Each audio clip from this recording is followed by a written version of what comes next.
Assalamualaikum warahmatullahi wabarakatuh. Anak-anak, hari ini kita akan belajar tentang teks berita dan kaidah-kaidah kebahasaan teks berita tersebut. Ingat, tetap jaga kesehatan, patuhi protokol kesehatan. Kita langsung saja ya, anak-anak.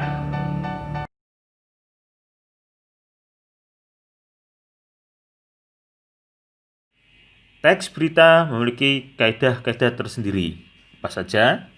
Baik, kita akan melihat ya Bapak Ibu yang bisa menemani putra-putrinya mengetahui tentang kaidah kebahasaan teks berita itu sendiri. Yang pertama, penggunaan bahasa bersifat standar baku dalam penggunaannya. Yang B, penggunaan kalimat langsung sebagai variasi dari kalimat tidak langsungnya. C, penggunaan konjungsi bahwa. D, penggunaan kata kerja mental. E, penggunaan fungsi keterangan. Dan yang terakhir, penggunaan konjungsi temporal. Baik, kita langsung saja ke bagian kaidah kebahasaannya. Kita mulai dari A. Poin A, penggunaan bahasa bersifat baku. Hal ini sesuai dengan fungsi berita itu yang ditujukan kepada berbagai kalangan. Oleh karena itu, bahasa yang digunakan harus dapat dimengerti dan diterima semua orang. Kita melihat dari kata baku itu tersendiri.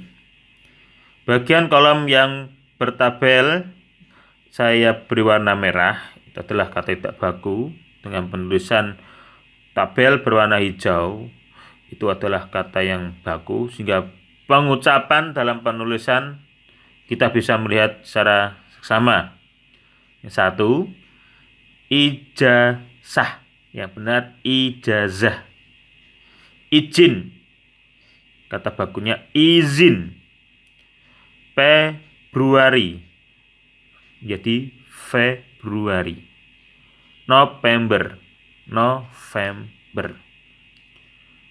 Kata tidak baku selanjutnya provinsi. Nah, ini bukan menggunakan P ya, tapi V ya, sehingga yang benar provinsi. Nah, ini banyak terjadi kesalahan dalam penulisan yang kita harus ubah.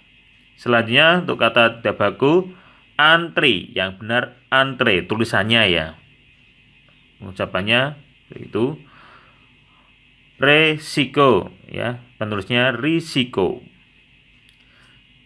Kata tidak baku seksama, kata bakunya yang benar saksama dalam penulisannya.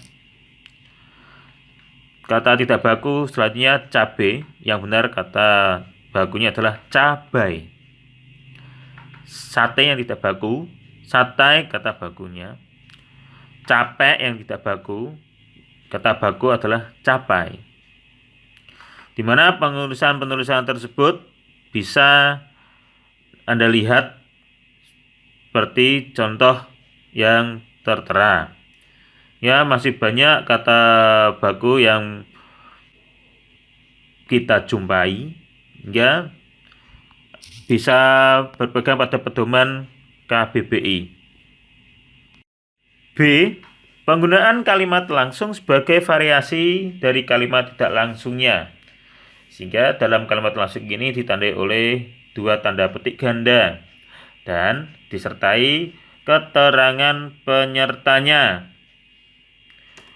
Bagaimana dalam penggunaan kalimat langsung terkait ini menggunakan pengutipan pernyataan-pernyataan oleh narasumber berita.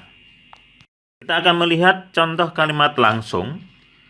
Hingga sebelumnya, kalimat langsung adalah kalimat yang diucapkan secara langsung oleh tokoh. Kalimat langsung ditandai dengan tanda petik 2 ya. Contohnya, kami sangat bangga dengan prestasi murid kami ini dan akan kami berikan beasiswa baginya. Kata bahasan Kepala SMP Negeri 2 Rembang. Sekarang bagian ke C, penggunaan konjungsi bahwa. Hal itu terkait dengan pengubahan bentuk kalimat langsung menjadi tidak langsung, diakibatkan dalam penggunaan konjungsi bahwa. Contoh untuk penggunaan konjungsi bahwa: 1. Sejumlah kelompok taruna mengatakan bahwa ketua kelompok mereka sudah pulang. Yang 2, Amira mengatakan bahwa ibunya sudah berangkat piket ke puskesmas. Yang 3, data di daftar penilaian menyebutkan bahwa masih ada 5 siswa yang tidak mengerjakan tugas. D. Penggunaan kata kerja mental. Untuk kata kerja mental yang terkait adalah kegiatan hasil dari pemikiran. Bagaimana untuk kata kerja mental yang digunakan? Salah satunya menghimbau, mengajak, memandang, melibatkan, memikirkan, memotivasi, menanyakan, berkelit, menjelaskan, dan lain sebagainya. Bagian yang E adalah penggunaan fungsi keterangan waktu dan tempat. Untuk konsekuensi dari perlunya kelengkapan suatu berita yang mencakup unsur kapan, when, dan di mana, where. Contoh kalimat nomor 1. Sekitar pukul 12 waktu Indonesia bagian Barat, langit Rembang tampak mendung. Kata dalam kalimat ini sekitar pukul 12.15 WIB ini masuk ke bagian kapan, di mana, yaitu di langit Rembang. Contoh nomor 2. 10 hari menjelang Lebaran, pelabuhan penyeberangan Merak dipadati truk-truk pengangkut sembako. Di mana bagian kapan adalah 10 hari menjelang Lebaran. Memberikan tempat adalah pelabuhan penyeberangan Merak. F. Penggunaan konjungsi temporal.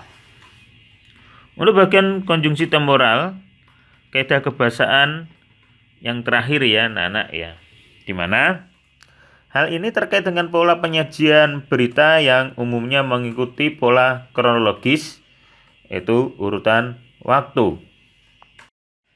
Konjungsi temporal adalah kata sambung yang menyatakan urutan waktu, seperti kata kemudian, sejak, setelah, awalnya, akhirnya, dan lain-lain.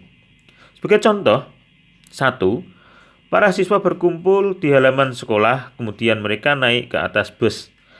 Konjungsi temporal kemudian. Dinda Rahmawati mendapat peringkat pertama sejak ia duduk di kelas 7. Konjungsi temporal sejak. Indonesia meraih juara 1 setelah mengalahkan Cina pada pertandingan final. Konjungsi temporalnya kata setelah. Awalnya, para peserta pentas seni dijamu di rumah dinas wali kota. Konjungsi temporal awalnya. Akhirnya timnas Indonesia menjadi juara umum dalam Asian Games. Konjungsi temporalnya adalah akhirnya. Baik, itulah beberapa kaidah kebahasaan teks berita Bapak Ibu yang mendampingi putra-putrinya belajar tentang kaidah kebahasaan teks berita. Mudah-mudahan pembahasan ini dapat membantu Anda. Baik pun anak-anak tingkat SMP pada khususnya kelas 8 ya, mudah-mudahan bisa membantu dalam pembelajaran daring ini. Terima kasih, jangan lupa klik tombol subscribe karena subscribe itu gratis. Kalau Anda suka, pencet tombol like dan bagikan kepada saudara ataupun teman Anda. Sekian, Assalamualaikum warahmatullahi wabarakatuh.